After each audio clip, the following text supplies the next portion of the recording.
So hi friends, once again welcome back to Tokyo revenger season 4 manga. So last chapter లో షినిచిరోకి time లిపింగ్ powers రాకపోవడంతో తను suicide చేసుకుందామని ఒక river లో అయితే దూకుతాడు. ఆ తర్వాత ఏం జరిగిందో ఇప్పుడు తెలుసుకుందాం. షినిచిరో ఆ రివర్ లోకి జంప్ చేసిన కొన్ని సెకండ్స్ తర్వాత సడన్ గా పాస్ట్ లోకి అయితే వెళ్తాడు. ఇక షినిచిరో కళ్ళు తెరిచి చూసేసరికి మైకి హ్యాపీగా తన ప్లాస్టిక్ మోడల్ ఏరోప్లేన్ తో ఆడుకుంటూ ఉంటాడు. అదంతా చూసి షినిచిరో ఒక్కసారిగా షాక్ లోకి వెళ్తాడు. ఇదంతా నిజమేనా లేకపోతే ఒక కళ అని. ఇక షినిచిరో అక్కడే ఉన్న క్యాలెండర్ లో డేట్ నైతే చెక్ చేస్తాడు. అందులో జూలై 30, 1997 అని ఉంటుంది. అంటే 4 years బ్యాక్ మైకి ఎగ్జాక్ట్ గా ఆ మెట్లపై నుండి కింద పడిన రోజన్నమాట. దీంతో షినిచిరో వెంటనే మైకిని గట్టిగా హక్ చేసుకుని ఏడుస్తూ అయితే ఇదంతా కళ కాదు నిజమే అన్నమాట అని అనుకుంటాడు. ఇక మైకి ఏమో ఏంటి బిగ్ బ్రో, ఈ రోజు నువ్వు చాలా విచిత్రంగా ప్రవర్తిస్తున్నావని అంటాడు. దానికి షినిచిరో మైకి నీకు ఎప్పటి నుండో బైక్ రైడ్ చేయాలని ఉంది కదా, పద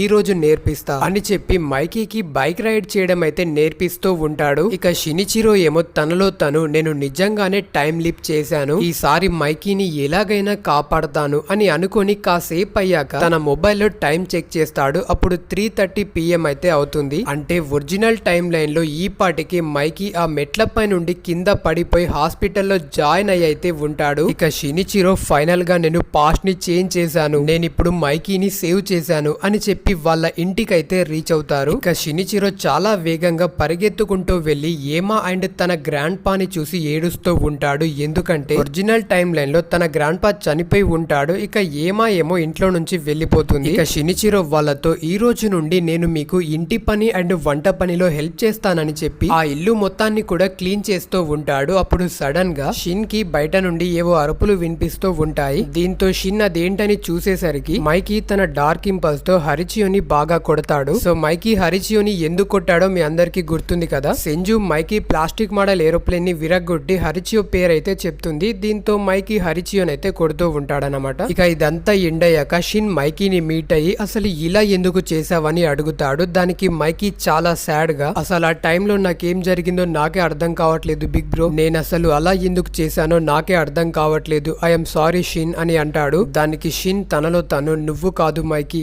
అసలు ఇలా జరిగినందుకు నేనే నీకు సారీ చెప్పాలి అని అనుకుని వాళ్ళిద్దరూ హాస్పిటల్లో ఉన్న హరిచియోని మీట్ అవుతారు. మైకి చాలా సాడ్ గా హరిచియోతో నేను చేసింది నిజంగానే చాలా పెద్ద తప్పు హరిచియో, నీ మౌత్ పై ఏర్పడ్డ ఆ మచ్చలు ఇక ఎప్పటికీ పోవు, ఇలా చేసినందుకు ఐఎమ్ రియల్లీ సారీ హరిచియో, నేను ఇప్పుడే వస్తాను అని చెప్పి అక్కడ నుంచి బయటికి వెళ్లిపోతాడు. ఇక షిన్ హరిచియోతో మైకి నీకు ఇలా చేసినందుకు నిన్ను తనని క్షమించమని నేను అడగాను, బట్ స్టిల్ నువ్వు కావాలనుకుంటే మైకీతో ఫ్రెండ్ గానే ఉండవచ్చు అని అంటాడు. దానికి హరిచియో ఖచ్చితంగా మైకీతో నేను లైఫ్ లాంగ్ కలిసే ఉంటాను అని చెప్పి షిన్ కి షేక్ హ్యాండ్ అయితే ఇస్తాడు. దీంతో సడన్ గా షిన్ మళ్ళీ తిరిగి ఫ్యూచర్ లోకి అయితే వెళ్లిపోతాడు. ఇక్కడ షిన్ టైం లీప్ చేయడానికి హరిచియోని ట్రిగ్గర్ అవుతాడన్నమాట. ఇక షిన్ కి మాత్రం అసలు అక్కడ ఏం జరిగిందో ఏమీ కూడా అర్థం కాదు. దీంతో తన మొబైల్లో అసలు ఇది ఏ ఇయర్ అని చెక్ చేస్తాడు. అందులో 2003 అని ఉంటుంది. అప్పుడు షిన్ కి అర్థం అవుతుంది తను మళ్ళీ తిరిగి ప్రెసెంట్ లోకి వచ్చేసాడని. ఇక షిన్ కంగారుగా అయితే ఇప్పుడు మైకి ఎలా ఉన్నాడో అని చెప్పి తన బైక్ షోరూమ్ నుండి ఇంటికి వెళ్లడం కోసం బయటకైతే వస్తాడు. అప్పుడు సడన్ గా మైకీనే తన red colour scooty by Shin దగ్గరికి వచ్చి బిగ్ బ్రో, ఈ బైక్ ని నేను మళ్ళీ డ్యామేజ్ చేశాను, కాస్త రిపేర్ చేయవా అని అడుగుతాడు. షిన్ మైకీని అలా చూసి ఒక్కసారిగా తన మోకాళ్ళపై కూర్చొని గట్టిగా ఏడుస్తూ మైకీ నువ్వు ఇప్పుడు చాలా పెద్దవాడివయ్యావు అండ్ హెల్తీగా కూడా ఉన్నావు, నీ ఏజ్ ఇప్పుడు ఎంత, నేను ఫైనల్ గా డెస్టినీని చేంజ్ చేశాను అని అనుకుంటాడు. ఆ తర్వాత షిన్ మైకీ బైక్ నైతే రిపేర్ చేసిస్తాడు. దీంతో మైకి అక్కడి నుంచి వెళ్లిపోతాడు. ఆ తరువాత షిన్ దగ్గరికి హరిచియో వచ్చి షిన్ నాకేమైనా పిచ్చి పట్టిందంటావా, నువ్వు ఇది నమ్ముతావో నమ్మవో నాకు తెలీదు, బట్ నా బ్రెయిన్ లో ఇప్పుడు 2 మెమోరీస్ ఉన్నాయి. ఒక మెమోరీలో కొన్ని డేస్ బ్యాకే మైకి చనిపోయాడు, ఆ తరువాత నువ్వు కూడా ఒక రివర్ లో దూకి చనిపోయావు అండ్ నేను నీ ఫ్యూనరల్ కి కూడా అటెండ్ అయ్యాను, బట్ సడన్ గా ఏం జరిగిందో నాకు తెలీదు, నేను కళ్ళు తెరిచి చూసేసరికి ఇంట్లో ఉన్నాను అండ్ అంతా కూడా మారిపోయింది. నిజానికి నువ్వు హాస్పిటల్లో నర్స్ గా పని చేసేవాడివి, బట్ ఇప్పుడేమో ఒక బైక్ షాప్ ని ఓపెన్ చేశావు. ఇక మైకి ఏమో టోక్యో మాంజిన్ మాంజిన్ గ్యాంగ్ అనే ఒక గ్యాంగ్ ని క్రియేట్ చేసి దానికి లీడర్ అయ్యాడు. అసలు నాకు ఇక్కడ ఏం జరుగుతుందో ఏమీ కూడా అర్థం కావట్లేదు అని ఏడుస్తూ ఉంటాడు. దానికి షినిచిరో హరిచియోతో, నిజానికి నేను మైకీని సేవ్ చేయడం కోసం టైం లీప్ చేశాను హరిచియో, దానికోసం నేను ఒక పర్సన్ ని చంపేశాను. సో ఈ మ్యాటర్ మొత్తాన్ని కూడా సీక్రెట్ గానే ఉంచు, ఎవరితో చెప్పకు అని అంటాడు. దానికి హరిచియో కూడా సరే అని చెప్పి వాళ్ళిద్దరు అక్కడ నుంచి వెళ్ళిపోతారు. ఇక షిన్, నేను ఇప్పుడు మైకీని సేవ్ చేశాను కాబట్టి నాకు ఇక ఈ పవర్ తో పని లేదు అని అనుకుంటాడు. ఇక అప్పుడే షిన్ ఫస్ట్ టైం మన హానాగాకి టకీమిచిని అయితే చూస్తాడు. కొంతమంది మిడిల్ స్కూల్ స్టూడెంట్స్ హినాటాని ఏడిపిస్తూ ఉంటాడు. దీంతో మన టకీమిచి తనని సేవ్ చేయడం కోసం వాళ్ళతో ఫైట్ చేస్తాడు. బట్ ఆ మిడిల్ స్కూల్ స్టూడెంట్స్ అంతా కలిసి మన టకీమిచిని పోరా పిల్లబచ్చ అని చెప్పి చితగొడుతూ ఉంటారు. ఇక హినాటా ఏమో ఆపండ్రా ఆపండ్రా అని ఏడుస్తూ ఉంటుంది. ఇక అదంతా చూసిన మన షిన్ వాళ్ళ దగ్గరికి వెళ్లి మర్యాదగా ఇక్కడ నుండి దొబ్బేయండ్రా పిల్లబచ్చాస్ అని అక్కడే ఉన్న ఒక స్టీల్ పోల్ ని తన హ్యాండ్ తోటే బెండ్ చేస్తాడు. అది చూసి ఆ మిడిల్ స్కూలర్స్ అంతా కూడా సారీ చెప్పి అక్కడ నుంచి పారిపోతారు. ఇక మన క్రై బేబీ టకీమిచి ఏడుస్తూ, నాకు కూడా మీలా స్ట్రాంగ్ గా మారాలని ఉంది, నేను ఒక రియల్ హీరో అవ్వాలని అనుకుంటున్నానని ఏడుస్తూ ఉంటాడు. దానికి షిన్, నువ్వు ఖచ్చితంగా స్ట్రాంగ్ అవుతావు అబ్బాయి అని చెప్పి టకీమిచి హ్యాండ్స్ పట్టుకొని, నీ లైఫ్ లో ఎవరైనా ఇంపార్టెంట్ పర్సన్ ని నువ్వు సేవ్ చేయాలని అనుకున్నప్పుడు, ఇక నీకు ఎలాంటి దారి లేనప్పుడు ఈ పవర్ ని యూజ్ చేయి అని చెప్పి షిన్ తన టైం లీపింగ్ పవర్స్ ని టకీమిచికి షేర్ చేసి అక్కడ నుంచి వెళ్ళిపోతాడు. ఇంతటితో ఫ్లాష్ బ్యాక్ అయితే ఎండ్ అవుతుంది. సో ఇలా షినిచిరో అండ్ టకీమిచికి టైం లీపింగ్ పవర్స్ అనేవి వస్తాయన్నమాట. ఇక ప్రెసెంట్ సీన్ లో వకాసా ఆ రోజు షిన్ నాతో ఇంతవరకే చెప్పాడు. ఆ రోజు షిన్ తన టైమ్ ఆఫ్ పవర్ తో ఒక అన్నోన్ బాయ్ ని ప్రొటెక్ట్ చేశానని చెప్పాడు అని అంటాడు. దానికి టకేమిచి, అయితే మనమంతా ఒకరితో ఒకరం కనెక్ట్ అయి ఉన్నామన్నమాట. ఆ రోజు నేను, హీనా అండ్ కిసాకి మేం ముగ్గురం కూడా షినిచిరోని మీట్ అయ్యాము, అందుకే మనమంతా ఏదో విధంగా ఇలా కనెక్ట్ అయి ఉన్నామని అనుకుంటాడు. ఇక నెక్స్ట్ సీన్ లో మనకి ఒక ఫ్లాష్ బ్యాక్ నైతే చూపిస్తారు. ఆగస్టు 13, 2003 షిన్ మళ్ళీ ఆ ముసలి టైం లీపర్ ని వెతుక్కుంటూ తన ప్లేస్ కి అయితే వెళ్తాడు. బట్ అక్కడ ఆ ముసలోడైతే కనిపించాడు. దీంతో షిన్, నాకు తెలిసి ఇక ఆ ముసలోడిని నేను మళ్ళీ ఎప్పుడు చూడలేనేమో అని చెప్పి తిరిగి ఇంటికి వెళ్తుండగా తన బైక్ షోరూమ్ కి ఒక హోల్ అయితే కనిపిస్తుంది. దీంతో షిన్ ఎవరో దొంగలు పడ్డారు అని చెప్పి లోపలికి అయితే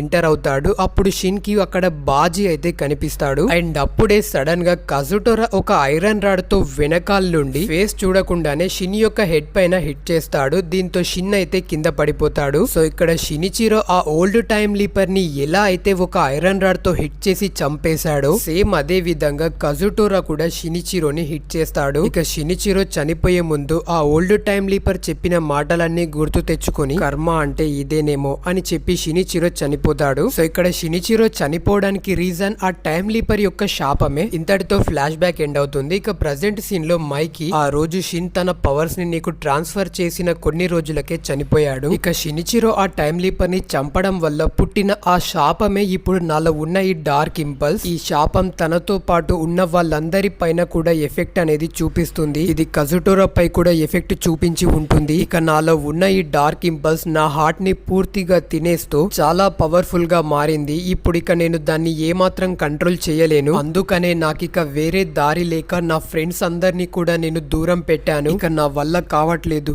అది కొద్దిగా బయటకు వస్తుంది, దాన్ని నేను ఫీల్ అవ్వగలుగుతున్నాను అని అంటాడు. సో అప్పుడు అక్కడున్న వాళ్ళందరికీ అర్థమవుతుంది మైకి ఎందుకని వాళ్ళందరినీ దూరం పెట్టాడో. అండ్ వాళ్ళందరికీ టకేమిచి టైం ట్రావెలర్ అని కూడా తెలుస్తుంది. ఇక టకేమిచి, మైకి, నువ్విక నీ డార్క్ ఇంపల్స్ ని ఏమాత్రం ఆపాల్సిన అవసరం లేదు. ఎందుకంటే టోక్యో మాంజిన్ గ్యాంగ్ సెకండ్ జనరేషన్ ని ఫామ్ చేసింది కేవలం నిన్ను సేవ్ చేయడం కోసం మాత్రమే. కమాన్ మైకి, నీలో ఉన్న ఆ డార్క్ ఇంపల్స్ మొత్తాన్ని ఒక్కసారిగా బయటకి తీసుకురా. నేను ఫ్యూచర్ ని చూడగలను కాబట్టి నేను మాత్రమే నీలో ఉన్న ఆ డార్క్ ఇంపల్స్ ని అంతం చేయగలను. కమాన్ మైకి, దీన్ని ఇంతటితో ఫినిష్ చేద్దాం అని అంటాడు. అండ్ మైకి కూడా పూర్తిగా తన డార్క్ ఇంపల్స్ మోడ్ లోకి అయితే వెళ్తాడు. మైకి చాలా కోల్డ్ గా, ఇక నేను దేని గురించి వర్రీ అవ్వాల్సిన అవసరం లేదు టకేమిచి, ఇంతటితో నీ పని అయిపోయింది అని చాలా స్పీడ్ గా పరిగెత్తుకుంటూ వెళ్లి కింద పడిపోయిన హరిచి యొక్క కటానా తీసుకొని టకేమిచిపై అటాక్ చేస్తాడు. బట్ టకేమిచి ఆ అటాక్ ని తన హ్యాండ్ తో అయితే ఆపుతాడు. బట్ టకేమిచి హ్యాండ్ చాలా డీప్ గా అయితే కట్ అవుతుంది. ఇక అక్కడున్న వాళ్ళంతా